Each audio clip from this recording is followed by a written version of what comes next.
মুআমালাত মুআশারাতের মধ্যে। আর যদি মালিকের বিশ্বাসের ক্ষেত্রে এমন হয় তাহলে তো সে আরো বড় মুনাফিক, ঠিক কিনা বলেন? আল্লাহ তাআলা বলেছেন ইন্নাল মুনাফিকিনা ফিদ দারকিল আসফালি মিনান নার। নিশ্চয়ই যারা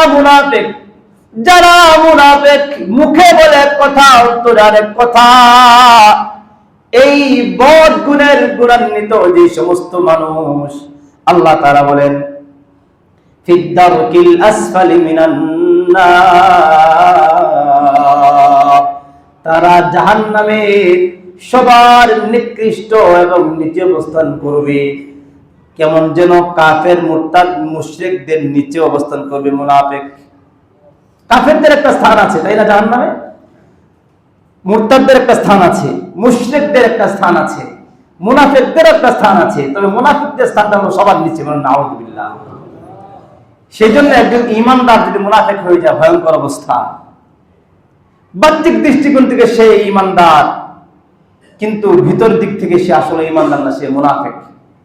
আমি যদি আমাকে প্রশ্ন করি, আমি যদি একটু খেয়াল করি আমি মুনাফিক কিনা, আমার কথার মধ্যে মিথ্যা আছে কিনা, আমার ওয়াদার মধ্যে খেলাফ আছে কিনা, আমার আমানতের মধ্যে খেয়ানত আছে কিনা, আমি নিজেই বুঝতে পারবো আমি মুনাফিক না ঈমানদার। হযরত ওমর ফারুক রাদিয়াল্লাহু তাআলা আনহু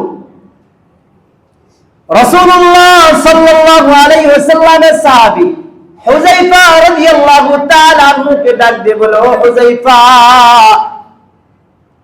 তোমার কাছে নবীজি সাল্লাল্লাহু আলাইহি ওয়াসাল্লাম যেই মুনাফিকের নামের লিস্টটা দিয়ে গেছেন, দেখো তো সেখানে আমি উমরের নাম আছে কিনা। ওমর ফারুক রাদিয়াল্লাহু তাআলা আনহু বলেন, যিনি জলিলুল কদর সাহাবী, জান্নাতে সুসংবাদ পাওয়া সাহাবী, এমন সাহাবী রাসূলুল্লাহ সাল্লাল্লাহু আলাইহি ওয়াসাল্লামের প্রিয় সাহাবী আবু হুযায়ফা রাদিয়াল্লাহু তাআলা আনহুকে ডাক দিয়ে বলে, হে আমার ভাই, দেখো তো মুনাফিকের খাতায় আমি উমরের নাম আছে কিনা। সাহাবীরা মুনাফিক হওয়ার আশঙ্কা করত, সাহাবীরা ভয় করত, আমি না জানি কখন মুনাফিক হয়ে যাই, না জানি কখন মুনাফিকের খাতায় আমার নামটা উঠে যায়। আর আমাদের কি অবস্থা? সেই জন্য একজন মানুষ, একজন ঈমানদার জীবনে যা কিছু করবে সবকিছু কার জন্য করবে? বলেন কার জন্য করবে? আল্লাহর জন্য। সবকিছু, হ্যাঁ সবকিছু। আপনার ব্যবসা প্রতিষ্ঠান আল্লাহর জন্য করবেন, আল্লাহর জন্য করবেন। কিভাবে? আপনি ব্যবসা প্রতিষ্ঠান দিবেন মানুষের উপকারের জন্য। কিসের জন্য? বলেন কিসের জন্য? উপকারের জন্য। আমি লাভ করবো এটার জন্য না, আমি মানুষকে জিতিয়ে দেব। আমার সমসাময়িক যারা ব্যবসা করছেন, আমি যে পণ্য নিয়ে ব্যবসা করছি, ওনারা যে কোয়ালিটির পণ্য দিয়ে থাকে আমি বেটার কোয়ালিটির পণ্য দেব। এরকম নিয়ত করে মানুষকে উপকার করার যদি কারো নিয়ত থাকে, সেটাই হয়ে যাবে আল্লাহর জন্য ইবাদত। সুবহানাল্লাহ। যে কোনো প্রতিষ্ঠান আমি মানুষের উপকারের জন্য করব, আল্লাহর জন্য করব।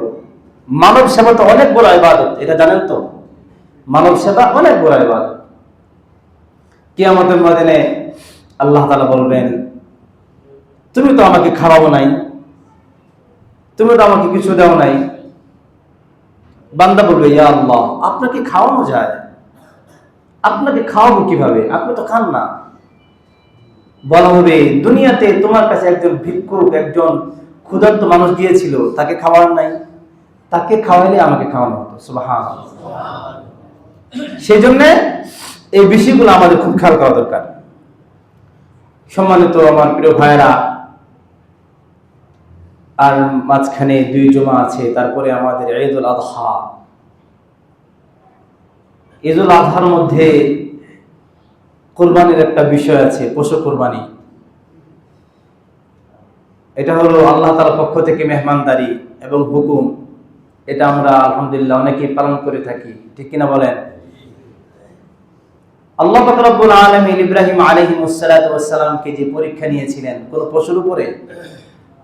কার উপরে? নিজের সন্তানের উপরে। মানে সন্তানকে আল্লাহর জন্য ছেড়ে দাও, আল্লাহর জন্য ছেড়ে দাও। আর সন্তান কেমন ছিল, কেমন সহনশীল ছিল, কেমন ধৈর্যশীল ছিল, সেও বলছে আমি আল্লাহর জন্য আমার জীবনকে বিলিয়ে দেবো। সুবহানাল্লাহ। দ্বিধা করে নাই, কোনো কমেন্টস করে নাই যে বাবা তুমি কি বলছো, তোমার মাথা ঠিক আছে? তুমি তোমার সন্তানকে জবাই করবা, হত্যা করে ফেলবা, কোনো কমেন্টস নাই। আল্লাহ তাআলা বলেছেন, সেই সন্তান বলতেছে ইয়া আবা, ও আমার প্রিয় বাবা, ইফআল মা তুমার, তোমাকে যা আদেশ করা হয়েছে চোখ বন্ধ করে সেই আদেশকে পালন করো। সুবহানাল্লাহ। বাবা সন্তানকে আল্লাহর জন্য কুরবানির জন্য প্রস্তুত। সন্তান তার জীবন দেওয়ার, আল্লাহর জন্য তার জীবন দেওয়ার জন্য সে প্রস্তুত। সুবহানাল্লাহ। এটা কি শুধুই মানে সন্তানের উপর দিয়ে নরমাল একটা পরীক্ষা? সেটা আল্লাহ পাক রব্বুল আলামিন কুদরতি ভাবে পশু কুরবানির মাধ্যমে আমাদের উপর ফরজ করলেন পশু কুরবানি করা। বিষয়টা বুঝতে হবে আমাদেরকে যে আসলেও আমরা যে পশু কুরবানি করি মূলত আল্লাহর মাকসাদ পশু কুরবানি না। আল্লাহ তাআলার উদ্দেশ্য হলো আমাদের মনুষ্যত্বের কুরবানি, মানুষের পশুত্বের কুরবানি। কিসের কুরবানি? মানুষের ভিতরে যে পশুত্ব ভাব আছে এটাকে কুরবানি করা। যদি আল্লাহ পাক রব্বুল আলামিন ওই পশুকে না দিতেন তাহলে সন্তানকে জবাই করা ফরজ হয়ে যেত কিনা বলেন? ইব্রাহিম আলাইহিস সালাতু ওয়াস সালাম পরীক্ষা উত্তীর্ণ হয়েছেন। আল্লাহ বলেছেন ক্বাদ সাদ্দাকতা রুইয়া, তুমি তোমার সত্যকে বাস্তবায়ন করেছো, পরীক্ষা উত্তীর্ণ হয়ে গেছো।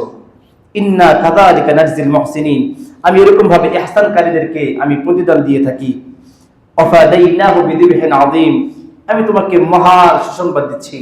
ইব্রাহিম আলাইহিস সালাতু ওয়াস সালামকে তার সন্তানকে কুরবানি করার মাধ্যমে উনি উত্তীর্ণ হয়েছেন।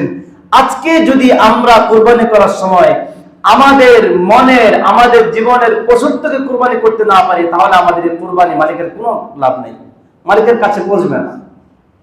সেই জন্য আমাদের নিয়তকে ঠিক করতে হবে। কি করতে হবে ভাই? নিয়তকে ঠিক করতে হবে।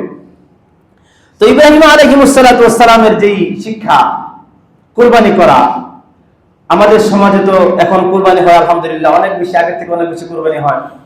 কুরবানির মধ্যে দেখেন আমাদের নিয়তগুলো কেমন হয়ে গেছে। হ্যাঁ, খেয়াল করে যে গত বছর তো 1 লক্ষ টাকা দিয়ে দিয়েছি, এবছর যেহেতু এলাকার চেয়ারম্যান বা মেম্বার হয়েছি তো 2 লক্ষ টাকা 4 লক্ষ টাকার নিচে দিলে কি হয়?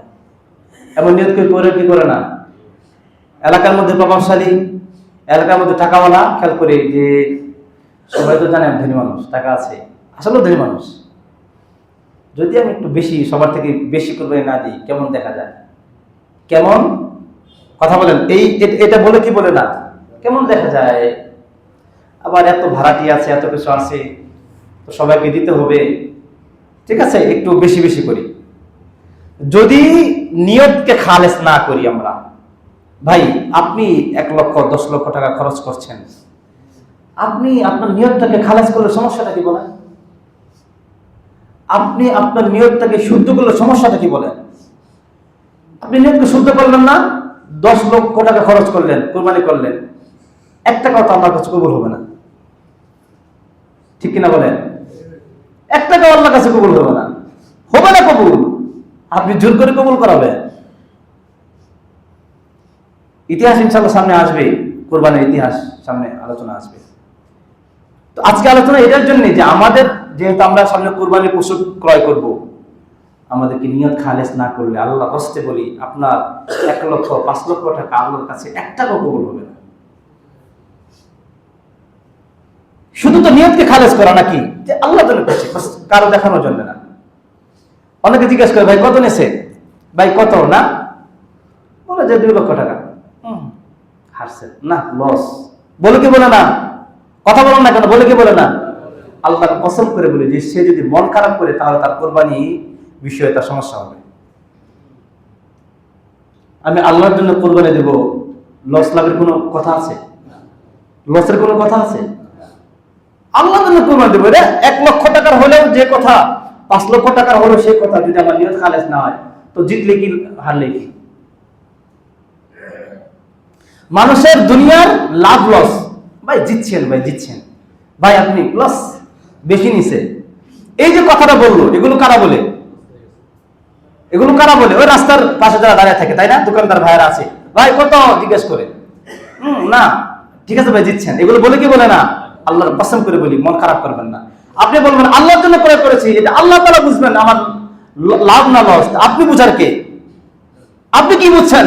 ও গুস্ত খাওয়া, হ্যাঁ এই তো গুস্ত কমে গেছে, লস। আল্লাহ তাআলা কোরআনে বলে দিয়েছেন, লা ইয়ানালাল্লাহু লুহুমুহা ওয়ালা দিমাউহা, লা ইয়ানালাল্লাহু লুহুমুহা ওয়ালা দিমাউহা ওয়ালাকিন ইয়ানালুহুত তাকওয়া মিনকুম। আল্লাহ তাআলা বলেন, ও আমার বান্দা বান্দীরা, তোমরা যে কুরবানি দাও, পশু জবাই করো, এই পশুর রক্ত, পশুর গোশত মালিকের দরবারে যায় না, মালিকের দরবারে যায় তোমাদের নিয়ত আর তোমাদের তাকওয়া। আপনি জিতলে কি গোশত যাবে আল্লাহর কাছে? হ্যাঁ, সেজন্য এই সমস্ত কথাগুলো ভ্রান্ত কথা। ভাই জিতা, ভাই হার জিত নাই, মালিক কবুল করলে জিত, মালিক কবুল না করলে 10 লক্ষ টাকার জবে হয়, এটা ধ্বংস। সেজন্য আমাদের নিয়তকে কি করতে হবে ভাই? কথা বলেন, নিয়তকে কি করতে হবে? খালিস করতে হবে, একদম পাকাপোক্ত আল্লাহর জন্য, বাস কারোর জন্য না। আপনি মানুষকে সহযোগিতা করার জন্য, মানুষকে ঈদের সময় দেওয়ার জন্য বেশি কেউ কোরবানি কিনেন, বড় কিনেন, সমস্যা নাই, লোক দেখানোর জন্য না, এলাকার মধ্যে সব থেকে বড় আমারটা, না না না, এগুলো না, আল্লাহ রাস্তায় এই সমস্ত নিয়ত করবেন না। এই সমস্ত নিয়ত করলেই শেষ আপনার কোরবানি, সেজন্য আল্লাহর জন্য করব। এরপর আমরা শরীকে অনেকে কোরবানি দিই, শরীকে কোরবানি দিই না? শরীকানা কোরবানি দিই। একটা গরুতে কত অংশ থাকে আপনারা